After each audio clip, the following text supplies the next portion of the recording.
बिहार राज्य pollution control board के अध्यक्ष श्री ए.के. घोष जी, उसके सचिव Shri Alok Kumar ji, Bihar chamber of commerce के सेक्रेटरी जनरल श्री अमित मुखर्जी साहब, श्री महावीर विदासरिया जी, नेशनल प्रोडक्टिविटी काउंसिल के क्षेत्रीय निदेशक श्री पी.आर. उपाध्याय जी और यहाँ उपस्थित मित्रों, बहनों और भाइयों। मित्रों, जिस विषय पर यहाँ चर्चा हो रही है वो हम सब लोगों की जिंदगी से जुड़ा हुआ विषय है, जिसको हम बोलचाल की भाषा में कहते हैं कचरा प्रबंधन। यानी जो गंदगी, जो कचरा है, उसको कैसे मैनेज किया जाए, उसका कैसे डिस्पोजल किया जाए। ठीक ही का बहुत सामने के एक जमाना था कि कचरे का मतलब था कि घर से जो कचरा निकलता है वही कचरा था, कुछ जूठन कचरा होगा। लेकिन अब नए नए तरीके के कचरे, भी इलेक्ट्रॉनिक वेस्ट की बात कर रहे थे। आज हर आदमी के पास मोबाइल है, एक एक आदमी के पास 2-2, 4-4, 5-5 मोबाइल एक एक परिवार में है। अब मोबाइल पुराना हो गया, अब उसका क्या करें।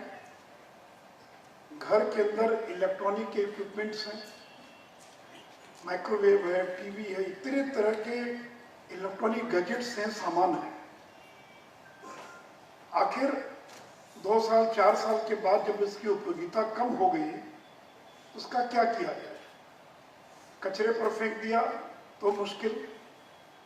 यानी ये जो इलेक्ट्रॉनिक वेस्ट है, आज से 10 साल पहले तक कोई कल्पना भी नहीं करता था कि इलेक्ट्रॉनिक वेस्ट भी कोई बहुत बड़ी समस्या होगी। यहाँ बैठे लोगों को इस बात का अंदाज होगा कि हर के घर में क्या करें उस पुराने मोबाइल का, उसके जो पार्ट्स और बाकी का। तो उसी, और अगर आपने कचरे के ढेर पर डाल दिया तो उस मोबाइल फोन के भीतर जो सामान है, जो पार्ट्स लगे हुए हैं, उसमें इसी तरह के केमिकल्स, इसी तरह की चीजों का इस्तेमाल हुआ है जो बहुत ही खतरनाक है। इसलिए ये इलेक्ट्रॉनिक वेस्ट का कैसे डिस्पोजल किया जाए। मैं इस विभाग का दूसरी बार मंत्री बना हूँ। मैंने 5-6 साल पहले भी इस बात पर बैठक की, मीटिंग्स किया कि आखिर क्या तरीका होगा। तो बताया गया कि जो कंपनियां, मान लीजिए सैमसंग कंपनी है, एप्पल कंपनी है, या और भी कोई कंपनी होगी, ये उसका काम है कि वह एक्सटेंडेड रिस्पॉन्सिबिलिटी के तहत कोई एक जगह 2 जगह फिक्स करे पटना शहर में, और उसको विज्ञापित करे कि जिनके पास भी इलेक्ट्रॉनिक सामान है जिसको वो डिस्पोजल करना चाहते हैं, तो फलाने दुकान के बाहर बिन रखा हुआ है, ड्रम रखा हुआ है, आप वहां पर आकर फेंक सकते हैं, डाल सकते हैं। जब पिछले दिनों एक बैठक की गई यहाँ पटना के अंदर, और जितने इस प्रकार की बड़ी कंपनियां हैं उनके लोगों को आमंत्रित किया गया, तो अधिकांश को तो ये मालूम ही नहीं था ये उनकी भी कोई जिम्मेवारी है। और दूसरा आश्चर्य इस बात का था कि वेबसाइट पर जिन कंपनियों का एड्रेस दिया था कि इनका यहाँ पर कलेक्शन सेंटर है, उस कलेक्शन सेंटर जहाँ जिक्र था उसको ये नहीं मालूम था कि मेरे दुकान में कोई कलेक्शन सेंटर है। तो इसलिए मित्रों, बिहार सरकार का पॉल्यूशन कंट्रोल बोर्ड आगे आने वाले दिनों में इलेक्ट्रॉनिक वेस्ट जो है, जो शहरी क्षेत्रों के लिए बहुत बड़ी चुनौती बन गई है, इसके निष्पादन की दिशा में हम कार्रवाई करेंगे। और जो मैन्युफैक्चरर्स हैं, जो इलेक्ट्रॉनिक गुड्स के जो मैन्युफैक्चरर्स हैं, उनकी मीटिंग बुलाकर, उनकी बैठक करके, और बहुत जल्द उनका कलेक्शन सेंटर जो है और हम लोग पटना में प्रारंभ करेंगे। उसी प्रकार मित्रों, दूसरी एक मेडिकल वेस्ट की बात आती है। अब हम लोग इस बात की कल्पना भी नहीं कर सकते कि एक जो नर्सिंग होम है उसे कितना कचरा निकलता है और किस तरह का कचरा निकलता है। ऑपरेशन होता है, पेशाब है, मवाद है, इतने तरह की शरीर के भीतर का उत्सर्जन है, और फिर उसका सिरिंज है, सुई है, रुई है, बैंडेज है। माने अगर किसी का फ्रैक्चर हो गया तो उसका जो प्लास्टर और पेरिस का जो सारा चीज रहता है, ये इतना खतरनाक है यह मेडिकल वेस्ट। और ये मेडिकल वेस्ट जो है पानी के साथ जमीन के भीतर जाकर हमारे ग्राउंड वाटर को भी प्रदूषित करने का काम करता है। और मैं AK घोष जी को धन्यवाद देना चाहूंगा कि बिहार के अंदर बड़ी संख्या में जो नर्सिंग होम्स थे उनको नोटिस दिया, उनका वर्कशॉप आयोजित किया कि आपका जो मेडिकल वेस्ट है ये आप यूं ही नहीं फेंक सकते। और जो बिहार में कई जगह उसके डिस्पोजल के लिए इंसिनरेटर का निर्माण किया गया है। तो पोल्यूशन कंट्रोल बोर्ड या जो कंपनी इंसिनरेटर लगाने वाली कंपनी है, इसकी जिम्मेवारी है कि वो हर नर्सिंग होम में जाए, 1 दिन पर जाए, 2 दिन पर जाए, मेडिकल वेस्ट को इकट्ठा करे, उसको ले जाकर उसका डिस्पोजल करे। जो नर्सिंग होम है उसको उसके लिए कुछ पे करना पड़ेगा, उसको फी देनी पड़ेगी। लेकिन लोगों को लगता है कि हम क्यों पैसा खर्च करें, हम क्यों दें। हमारा तो नर्सिंग होम से जो सामान जो निकलती है गंदगी, उसको 2 दिन के बाद नगर निगम के कचरे पर जाकर फेंक दिया। आप केवल सोचिए, मेडिकल वेस्ट आप में से हर के घर में कभी न कभी कोई व्यक्ति अस्पताल में भर्ती हुआ होगा। तो यानी आप मेडिकल वेस्ट जो है वो कितना खतरनाक है, और उसके निष्पादन की अगर योग्य व्यवस्था नहीं होगी, ये काम नगर निगम नहीं कर सकता। ये काम पोल्यूशन कंट्रोल बोर्ड या इस प्रकार की ही संस्था कर सकती है। और मैंने घोष साहब से कहा है कि चिंता मत कीजिए। पिछले दिनों कुछ लोगों ने हड़ताल पर जाने की धमकी दिया कि हम हड़ताल पर जाएंगे, और कोई न कोई बहाना खोजते रहते हैं हड़ताल पर जाने का कि हमको ठीक से ट्रेनिंग नहीं दी गई, हमको जानकारी नहीं है। मैं आप डॉक्टर हैं, आप नर्सिंग होम चलाते हैं, लाखों रुपया खर्च किया आपने, तो क्या आपका ये दायित्व नहीं बनता है कि जो मेडिकल वेस्ट उसके डिस्पोजल की व्यवस्था की जाए, कि उठाकर और फेंक दिया किसी कचरे के ढेर पर। इसलिए मैं जितनी भी बिहार के अंदर जो नर्सिंग होम्स हैं, चाहे सरकारी हों या गैर सरकारी हों, मैं उन सभी लोगों को चेतावनी भी देना चाहूँगा कि अब ये कोताही बर्दाश्त नहीं की जाएगी। आप 2 महीने से मांगे, हम 6 महीना देने के लिए तैयार हैं। आपकी जो कठिनाइयाँ उसका हम समाधान करने के लिए तैयार हैं। लेकिन ये बर्दाश्त और स्वीकार नहीं होगा कि जो बायोमेडिकल वेस्ट है वो कहीं पर भी यूं ही फेंक दिया जाए। मुझे पता नहीं यहाँ जो लोग आए हुए किस प्रकार के लोग हैं, किनको रिप्रेजेंट करते हैं, लेकिन जो नगर निकाय से जुड़े लोग अगर हैं तो उसमें जरूर आग्रह करूँगा कि अपने यहाँ हर शहर में सारे नर्सिंग होम्स की मीटिंग बुलाकर और उसकी व्यवस्था कराइए। क्योंकि ये काम नगर निगम नहीं कर सकता है, काम पोल्यूशन कंट्रोल बोर्ड या स्वास्थ्य विभाग को ही और इसकी चिंता और इसकी व्यवस्था करना पड़ेगा। तो इससे मित्रों, ये जो 2 प्रकार का कचरा है, इलेक्ट्रॉनिक कचरा और जो बायोमेडिकल वेस्ट, और बाकी जो सामान्य जिसको सॉलिड वेस्ट कहते हैं, ठोस अपशिष्ट प्रबंधन, तो मैं कम से कम पटना नगर निगम को धन्यवाद देना चाहूँगा कि बहुत वर्षों के बाद एक शुरुआत हुई है कि घर घर जाकर कचरा इकट्ठा करना प्रारंभ हुआ है। मैं तो इस विभाग का 2.5 साल मंत्री था, तो मुझे लगता था कि पावर में रहकर मैं पावरलेस हूँ, अपने घर के बाहर का कचरा उठवा नहीं पाते। आखिर वो नगर निगम की गाड़ी कितनी बार आई, 9 बजे आई, उठाकर चली गई, 3 घंटे के बाद फिर कचरा इकट्ठा हो गया। तो ये डोर टू डोर कलेक्शन, और मैंने उस समय एक private company A to Z को मेरे ही समय में, और प्राइवेट कंपनी आई थी A to Z, और डोर टू डोर कलेक्शन प्रारंभ हुआ। लेकिन बाद में कोई कठिनाई आई और कंपनी छोड़कर चली गई। लेकिन मैं नगर निगम को धन्यवाद देना चाहूँगा कि अब फिर से पटना के अंदर एक डोर टू डोर कलेक्शन प्रारंभ हुआ है। और मैं लोगों से भी आग्रह करूँगा कि लोग पैसा देने में कोताही करते हैं।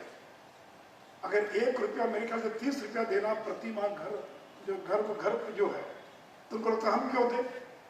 एक बिल्डिंग में मणिकांत जी बैठे हुए हैं, बिल्डर हैं, बड़े बिल्डर हैं, बिल्डिंग बनाते हैं। अब फ्लैट वालों को लगता है कि भाई हर फ्लैट क्यों देगा, मेरे घर से तो कचरा ही कितना निकलता है, आधा टोकरी तो निकलता ही नहीं, हम क्यों दें।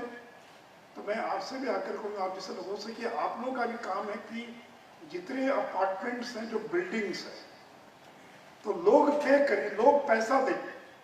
अगर लोग पैसा नहीं देंगे तो फिर वो कचरा संग्रह कैसे होगा।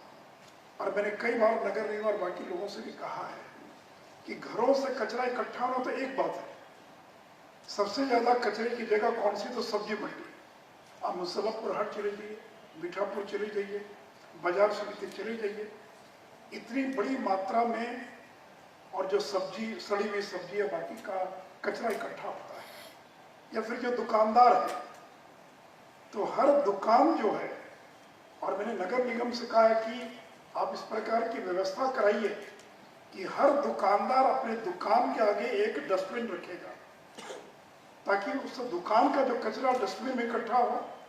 अगर हम 2 लाख की दुकान खोल सकते हैं तो 500 रुपया 1000 रुपया खर्चा करके अपनी दुकान के अंदर डस्टबिन क्यों नहीं रख सकते हैं।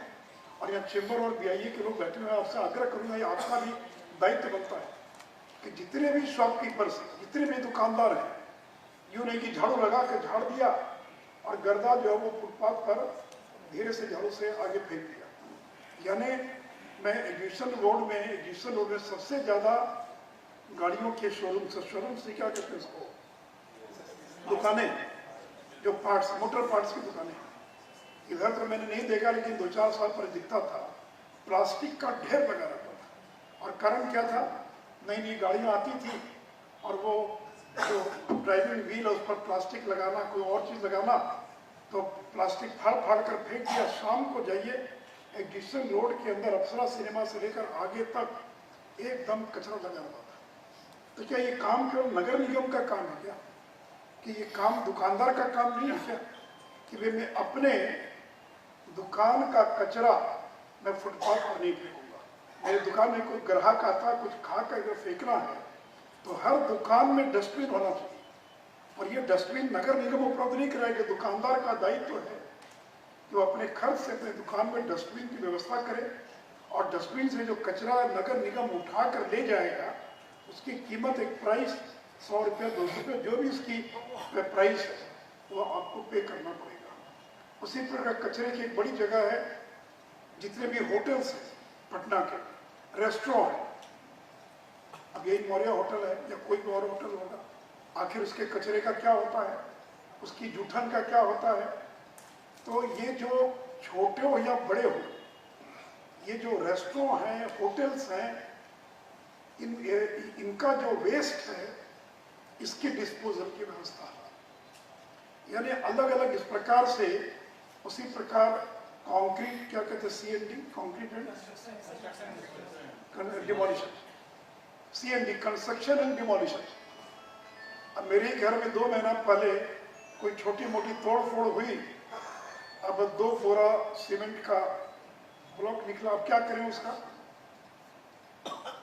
अगर वहां फेंक दिया तो नगर निगम की गाड़ी तो ले जाएगी उठाकर, लेकिन उसी कचरे में वो मिक्स हो जाएगी। इसलिए यह, और मैं केवल जनता को मैं जिम्मेवार दोष नहीं ठहराता हूँ, हम भी जिम्मेवार हैं, नगर निकाय भी। हमने क्या व्यवस्था की भाई, बहुत सारे बड़े शहरों में हम लोगों ने देखा है कि कंस्ट्रक्शन और डिमोलिशन मटेरियल, अब शहर है, नए नए मकान बनेंगे, पुराने मकान टूटेंगे, या नए मकान में भी मरम्मती का काम हो रहा पुराने मकान में, तो वो जो कंस्ट्रक्शन मटेरियल है उसके डिस्पोजल की क्या व्यवस्था होगी, कौन ले जाएगा, कहाँ ले जाएगा।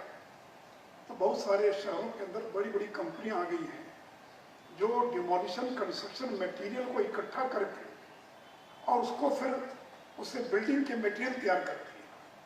अब ये पटना में ये व्यवस्था नहीं बन पाई है, लेकिन हम इस बात को भी देखेंगे कि आगे आने वाले दिनों में कंस्ट्रक्शन और डिमोलिशन का जो मटेरियल है, अगर किसी के घर में टूट फूट हुई, वो कहाँ टेलीफोन करे, किसको टेलीफोन करे, कौन है कि कंस्ट्रक्शन और डिमोलिशन मटेरियल को उठा कर ले जाएगा, नगर निगम ले जाएगा तो कहाँ ले जाएगा। ये बहुत सारे इश्यूज हैं जो आज से 10 साल पहले हमारे ध्यान में भी नहीं आते थे, लेकिन धीरे धीरे जिस प्रकार से जागृति पैदा हुई है उसके कारण यह विषय अब ध्यान में आ रहा है। जो सबसे बड़ी चुनौती मुझे लगती है वो है कि घरों से कचरा इकट्ठा हो गया, गाड़ियों में भरकर कचरा किसी एक पॉइंट पर पहुंचा दिया गया, उसके बाद उसका डिस्पोजल कैसे हो।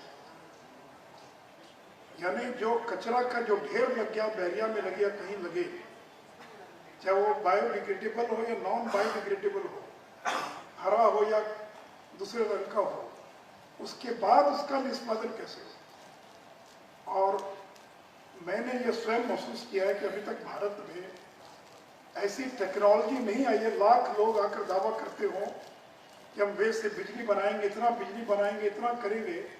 पटना में ये कंपनी को काम मिला नगर निगम से बिजली बनाने का, कोई अमेरिकन कंपनी है, नाम तो कहता अमेरिकन कंपनी, उसका तो कोई ना कोई एजेंट होगा यहाँ पर जो उसके नाम पर यहाँ काम करता होगा। तो मैंने पूछा कि आप कहते कि बिजली बनाएंगे पटना के अंदर, इसके पहले हिंदुस्तान में कहीं बिजली बनाए हैं क्या? तो चुप हो गया। हमने कहा कि आप इसके पहले कहाँ काम किया? तो पता नहीं, गुजरात में ऐसे शहर का नाम लिया जिसका नाम मैंने तो आज तक नहीं सुना।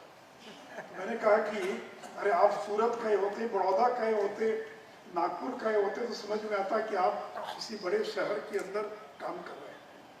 कहने का मतलब ये कि देखिए जो विदेशों की टेक्नोलॉजी है, जो फॉरेन टेक्नोलॉजी है, वो भारत के संदर्भ में आज वो उपयुक्त नहीं है। उसका कारण ये है कि हमारे कचरे में हर तरह की चीज मिक्स है। विदेशों के अंदर हर घर के अंदर जो है कचरा, इतने वर्षों के अनुभव के कारण उनको मालूम है कि कौन बायोडिग्रेडेबल है, कौन नॉन डिग्रेडेबल है, किस कचरे को किस में डालना, फिर ले जाने की व्यवस्था, उसकी पूरी व्यवस्था। यहाँ तो क्या है कि पत्थर भी उसी में, कंकड़ भी उसी में है, धूल भी उसी में है, कागज भी है, प्लास्टिक भी है, सब कचरा एक ही जगह इकट्ठा है। और अब वो जाएगा तो वहाँ उसकी सॉर्टिंग कैसे होगी, उसकी छटाई कैसे होगी, और छटाई करने के बाद उससे कोई चीज पैदा करना। तो मैं इतना ही कहूँगा, मैं कोई हतोत्साहित नहीं कर रहा हूँ, लेकिन मैंने दिल्ली वगैरह सब जगह देखा, अभी तक ये जो कहते हैं कि हम पावर बनाएंगे, वो टेक्नोलॉजी तो बहुत सफल टेक्नोलॉजी अभी तक नहीं हुई है। आगे और प्रयोग करने की आवश्यकता है।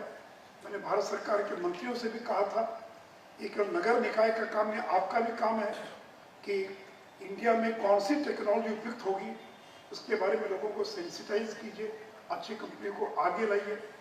तो इसलिए मित्रों, इसमें बहुत सारे मुद्दे, लेकिन मुझे खुशी इस बात की कि बिहार के अंदर डोर टू डोर कचरा जो है वो प्रारंभ हो गया है। और उसी का परिणाम है कि पहले की तुलना में आज आपको पटना शहर, पहले के मैं तुलनात्मक कर रहा हूँ, पहले की तुलना में आपको पटना शहर ज़्यादा साफ सुथरा और दिखाई पड़ रहा है। एक और चीज़, मैंने यहाँ पर, मैं तो उस विभाग का मंत्री हूँ, मैंने अपने विभाग के लोगों से कहा है कि जितने पार्क है, इको पार्क, राजधानी वाटिका, जो भी पार्क है, उस पार्क के बाहर में 100 ठेला वाला खड़ा है, गोलगप्पे बेचने वाला, आइसक्रीम बेचने वाला और कुछ बेचने वाला। आप शाम को जाइए तो वहाँ पर कचरे का ढेर लगा है, और लोगों को भी आदत नहीं, आइसक्रीम खाया उसका रैपर वहीं नीचे फेंक दिया, गोलगप्पा खाया पत्ते के दोने में और वहीं नीचे डाल दिया।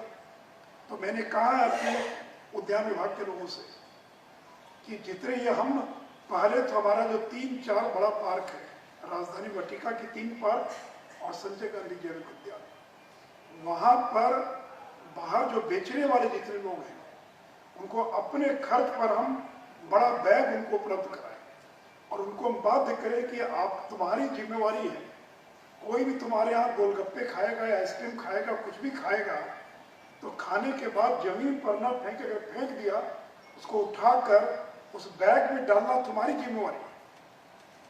और देखिए कोई बहुत बड़ी चीज नहीं है, मैंने तो अपने विभाग के लोगों से, कुछ नहीं, आप 2 महीना केवल सिक्योरिटी गार्ड खड़ा कर दीजिए बाहर में, और पकड़ने की जरूरत नहीं है, केवल लोगों को टोकना। जैसे कोई व्यक्ति खाकर नीचे फेंकता, उसको आग्रह करना, अरे भाई आपने गिरा दिया नीचे, इसको कृपया उठाकर और डालिए उसके ऊपर। देखिए 2 महीने के भीतर सुधर जाएगा, और मैं इसको करके दिखाऊंगा। और आगे आने वाले दिनों के अंदर कम से कम जो 3-4 पार्क, आखिर क्यों नहीं हो सकता, केवल आदत की बात। मुझको याद है कि हमारे विधायकों की एक टीम गई थी भूटान, तो हमारे यहाँ सब लोगों को जो आदत है, मूंगफली खाया, खाते खाते गिराते जा रहे हैं कचरा, केला खाया मुंह में डाला और छिलका सड़क पर डालकर चलते बने, कॉफी खाया, रैपर जो है। तो जो विधायकों की टीम गई वो अपनी आदत के अनुसार खाते हुए गिराते हुए चल रहे थे।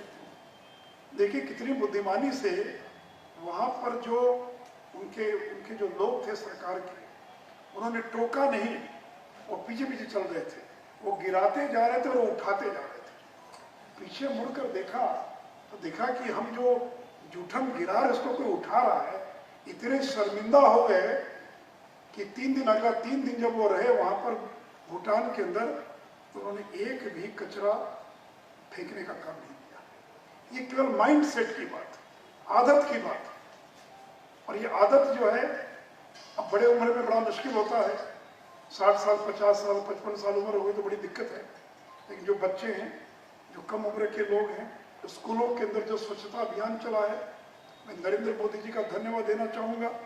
एक जन आंदोलन पैदा कर दिया और आज उसका परिणाम दिखाई पड़ रहा है। आज हर व्यक्ति और स्वच्छता की बात कर रहा है। तो इसी प्रकार से लोगों की मानसिकता को बदलना और फिर इंतजाम करना। और मैं तो लोगों से कहता हूँ और आपसे भी कहूँगा, जो बैठे लोग हैं, अगर डस्टबिन नहीं है तो आप कचरे को अपने पॉकेट में डाल लीजिए। आपका जो अपना कचरा है, कोई कागज का टुकड़ा होगा, कोई रैपर होगा, कोई और चीज़ होगा, और जहाँ डस्टबिन दिखाई पड़े वहाँ डालिए। और सरकार की ओर से भी हम प्रयास करेंगे कि ज़्यादा से ज़्यादा डस्टबिन जो है और जगह जगह लगाया जा सके, ताकि लोगों को कचरा डालने के लिए खोजना ना पड़े कि कचरा पेटी है कहाँ। तो अगर हम लोगों से अपेक्षा करते हैं कि अपनी आदत बदलें, तो ये सरकार का भी दायित्व है कि वह उसकी योग्य व्यवस्था करे, ताकि लोगों को अपने आदत के अनुसार आदत बनाए रखने में उनको किसी प्रकार की कठिनाई नहीं हो। और मित्रों, अंत में आदरणीय प्रधानमंत्री जी ने और 15 अगस्त को अपने लाल किले के प्राचीर से दिए गए भाषण में इस बात का ऐलान किया है कि 2 अक्टूबर से पूरे देश के अंदर सिंगल यूज प्लास्टिक जो है उससे मुक्त भारत बनाना है। और एक बहुत बड़े पैमाने पर पूरे देश के अंदर ये सिंगल यूज प्लास्टिक से मुक्ति का अभियान प्रारंभ होने जा रहा है। और मित्रों, आपको मालूम है कि बिहार की सरकार ने 50 माइक्रोन से ज़्यादा के जो कैरी बैग हैं और जो प्लास्टिक के कैरी बैग हैं उनको प्रतिबंधित करने का निर्णय लिया है।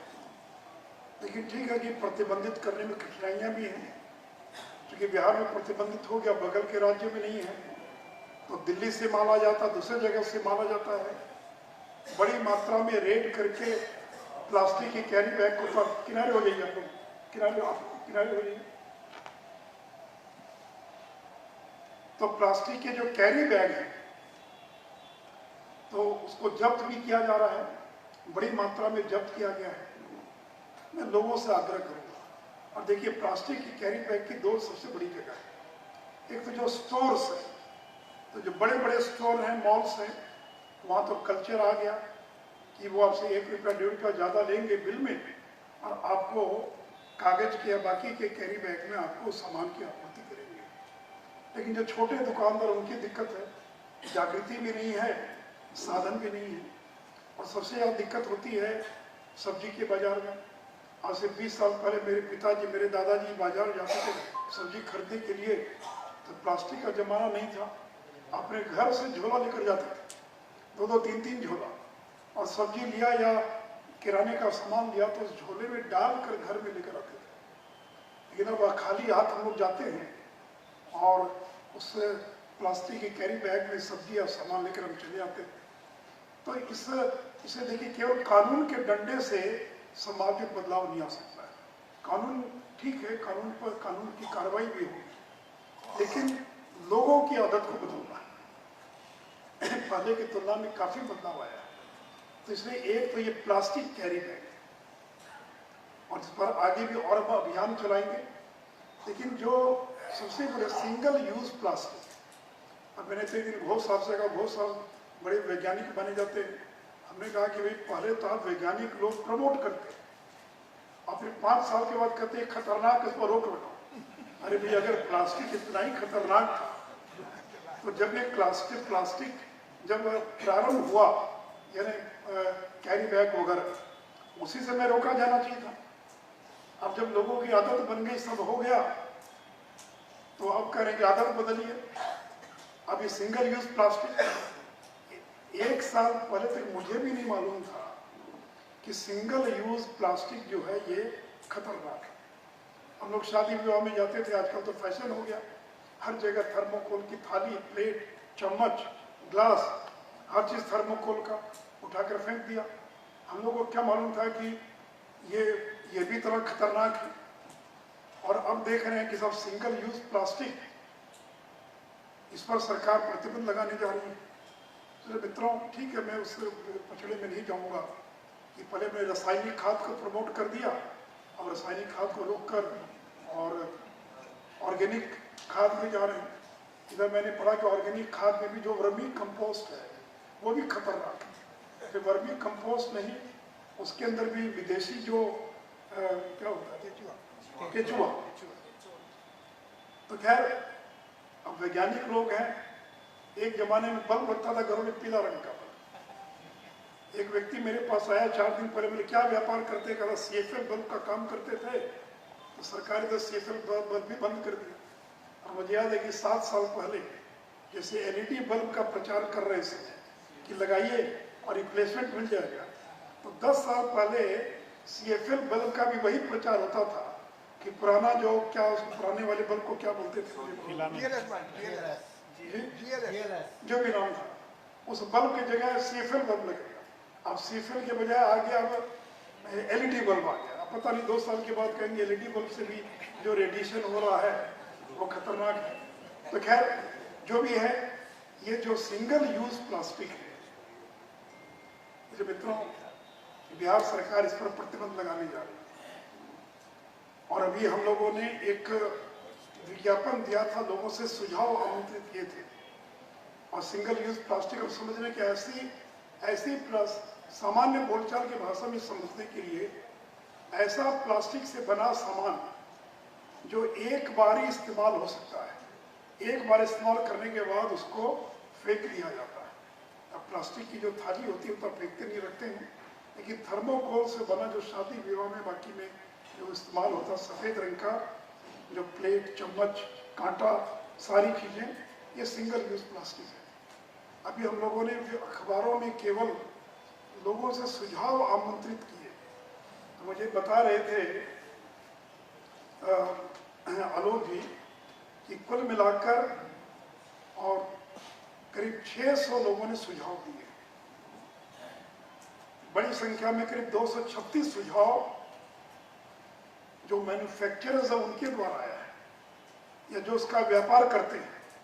अब उन बेचारों के मन में डर पैदा हो गया कि जिंदगी भर काम कर रहे थे, पूरा सब्जी बाग में जाइए तो सिंगल यूज प्लास्टिक की दुकान एक लाइन से है। वो डरे हुए कि अब क्या होगा मेरे रोजगार का, मेरे व्यवसाय का, हम तो यही काम करते थे। तो उनके सुझाव हैं अलग प्रकार के कि रोजी रोटी में बेरोजगारी होगी, राज्य से पलायन होगा, थर्मोकोल, दोना, प्लेट इत्यादि शादी विवाह के समारोह में उपयोग होती अन्य चीज़ों से सस्ते हैं, इसलिए हम इस्तेमाल करते हैं। क्या थर्मोकोल बंद होने से प्रदूषण बंद हो जाएगा? यानी जो बेचने वाले लोग हैं, जो मैन्युफैक्चरर्स हैं, उनका संकट है कि बेरोजगारी बढ़ेगी, कारखाने बंद होंगे, उनकी रोजी रोटी का क्या होगा? सस्ता है, इसका विकल्प क्या है? अगर थर्मोकोल सिंगल यूज का इस्तेमाल शादी विवाह में न करें, क्या चीज़ का इस्तेमाल करें? ये उनके सवाल हैं। और दूसरे आम जनता जो है वो है नए कारखाने का लाइसेंस निर्गत न किया जाए। बिहार के साथ अन्य राज्यों में प्रतिबंध हो तभी प्रतिबंध प्रभावी होगा, इसका विकल्प खोजा जाए।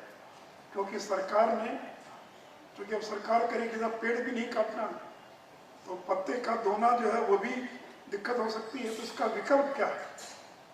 यानी तरह तरह के रिसाइकलिंग की व्यवस्था हो। तो लगभग 600 से ज़्यादा लोगों ने सुझाव दिए हैं। अब इस सुझाव के आधार पर हम ड्राफ्ट नोटिफिकेशन बहुत जल्द पब्लिक डोमेन में डालने का काम करेंगे और इस ड्राफ्ट नोटिफिकेशन के आधार पर लोगों के विचार आमंत्रित करेंगे। हम चाहते हैं कि जागृति पैदा करके हम प्रतिबंध लगाएं। प्रतिबंध लगाना तो 2 मिनट का काम है, आज ही चाहें तो आज ही कर सकते हैं, 2 महीने में कर सकते हैं, लेकिन लोगों में एक जागृति पैदा, एक जन जागरण पैदा और से एक जन जागृति पैदा कर सिंगल यूज प्लास्टिक। और मैं तो जब प्रधानमंत्री जी ने ऐलान किया कि 2 अक्टूबर से गांधी जयंती के अवसर पर पूरे देश में एक बड़ा अभियान चलेगा, तो मैं तो भारत की सरकार से भी आग्रह करूंगा कि एक तो जहां मैन्युफैक्चरिंग हो रहा है उसी को रोकने की व्यवस्था की जाए, क्योंकि अगर मैन्युफैक्चरिंग होता रहेगा तो वितरण को और खपत को रोकना बड़ा कठिन काम हो जाएगा। इसलिए सिंगल यूज प्लास्टिक जो है उसके उत्पादन को रोकने की व्यवस्था, उत्पादन को प्रतिबंधित करने की, और साथ ही साथ पूरे देश में लागू किया जाए। बिहार में हमने लागू कर दिया, अब बगल के बंगाल ने अगर नहीं लागू किया, यूपी ने नहीं लागू किया, तो सीमा पर तो कोई चेक पोस्ट बना हुआ नहीं है, सामान आसानी से आ जाएगा, जिससे कठिनाई पैदा होगी। इसलिए पूरे देश में जन जागृति पैदा हो, पूरे देश के अंदर इसके उत्पादन, वितरण, उपभोग पर प्रतिबंध लगे, और साथ ही साथ पूरे देश में एक साथ सभी राज्यों के अंदर ये लागू होगा, तभी हम प्रभावी तरीके से इसको लागू कर पाएंगे। तो इसलिए मित्रों, जो प्लास्टिक और ये सब प्लास्टिक से जुड़ी हुई सारी चीज़ें हैं, और प्लास्टिक से हो रहा जो नुकसान है उसके बारे में ज़्यादा बताने की आवश्यकता नहीं है।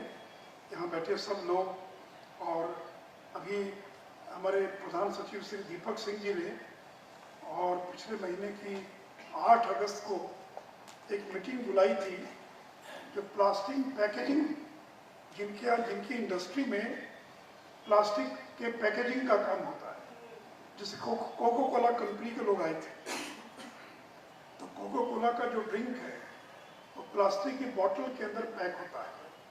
और मुझे खुशी कि कोको कोला के प्रतिनिधियों द्वारा बताया गया कि कोका कोला ने यूएनडीपी पटना नगर निगम के साथ मिलकर प्लास्टिक कचरे के निष्पादन हेतु समझौता किया है, और नगर निगम द्वारा 5000 वर्ग फीट जगह गठरी बाग में उपलब्ध कराया जा चुका है, और अगले 3 महीनों में उक्त स्थल पर कार्य आरंभ कर दिया जाएगा।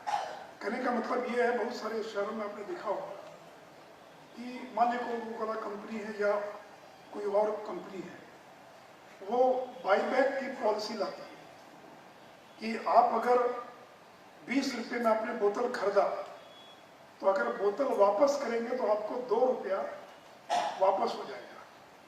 तो आदमी को भी लगता है चलो भाई हमने वापस किया तो मुझे 2 रुपया मिल गया। कचरा भूनने वाले लोग या और लोग हैं, उनको 2 रुपया या 1 रुपया मिल गया, और फिर वो सारी बोतल इकट्ठी होकर और कोको कोला कंपनी उसको इकट्ठा करेगी और उसको रिसाइकलिंग करने का काम जो है करेगी। तो मुझे खुशी है कि कोको कोला कंपनी ने और इस काम को करने के बारे में अपनी स्वीकृति प्रदान की है। उसी प्रकार कॉम्फेट जो है सुधा डेयरी की जो पाउच है, दूध का जो पाउच है, उसको भी वापस कलेक्ट करने का क्या तरीका हो सकता है। और देखिए तरह तरह का आइडिया, आज आपने देखा होगा कि अंबिकापुर कहाँ पर है, छत्तीसगढ़ में है कि छत्तीसगढ़, आज ही अखबार में समाचार था आजकल में, अंबिकापुर में एक कैफे खुला है, जिस कैफे में आप जाकर प्लास्टिक जमा करेंगे तो 1 किलो प्लास्टिक जमा करेंगे तो आपको 1 समय का खाना मुफ्त मिलेगा, 500 ग्राम करेंगे तो नाश्ता मुफ्त मिलेगा। यानी उसका नाम ही है प्लास्टिक कैफे या कुछ इस तरह का नाम दिया। एक IAS अफसर ने एक नया आइडिया दिया, ताकि जो गरीब लोग हैं, जो रैग पिकर जिनकी बात कर रहे थे, जो कचरा चुनने वाले लोग हैं, वो कचरा चुनने वाले लोग प्लास्टिक इकट्ठा करके और जाकर अगर वहाँ जमा करेंगे तो उनको 1 समय का भोजन मिल जाएगा। उद्देश्य यह है कि ये जो प्लास्टिक हो, सिंगल यूज थर्मोकॉल हो, इस तरह की जो चीज़ें हैं या पेट बॉटल्स हों, ये लौट कर वापस कैसे आए। मुंबई जो लोग गए होंगे, विक्टोरिया टर्मिनल पर रेलवे ने बहुत जगह पर और मशीन लगाई है, जिस मशीन के अंदर जो है आप अगर बॉटल डालेंगे तो कॉइन निकल कर आ जाएगा, आपको कॉइन मिल जाएगा।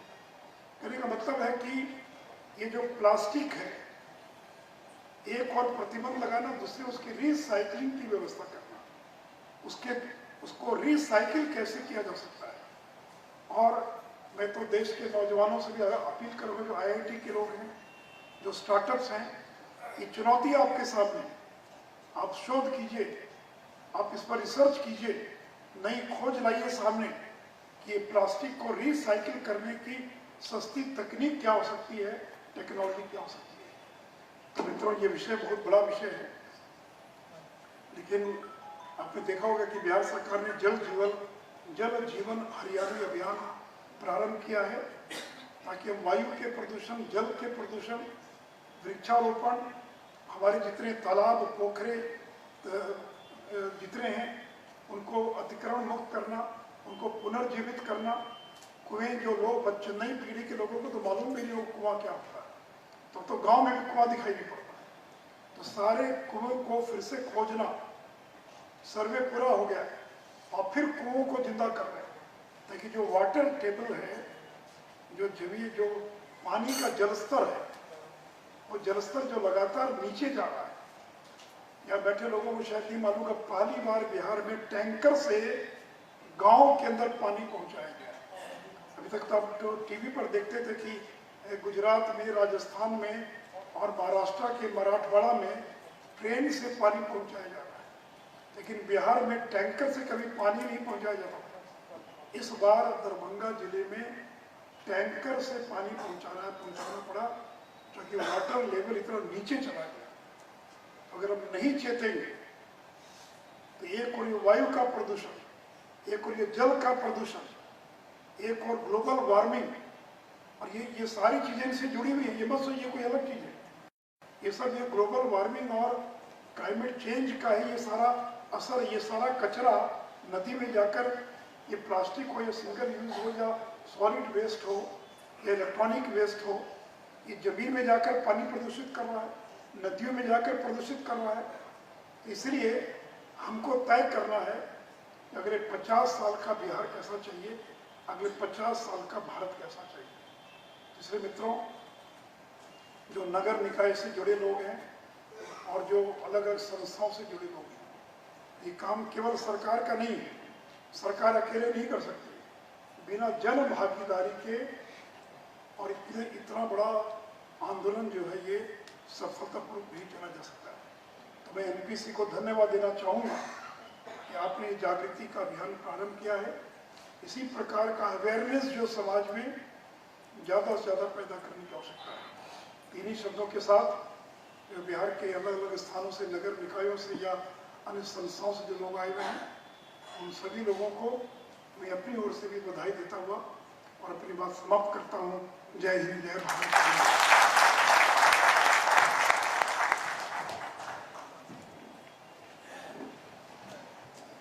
बहुत बहुत धन्यवाद माननीय उप मुख्यमंत्री साहब।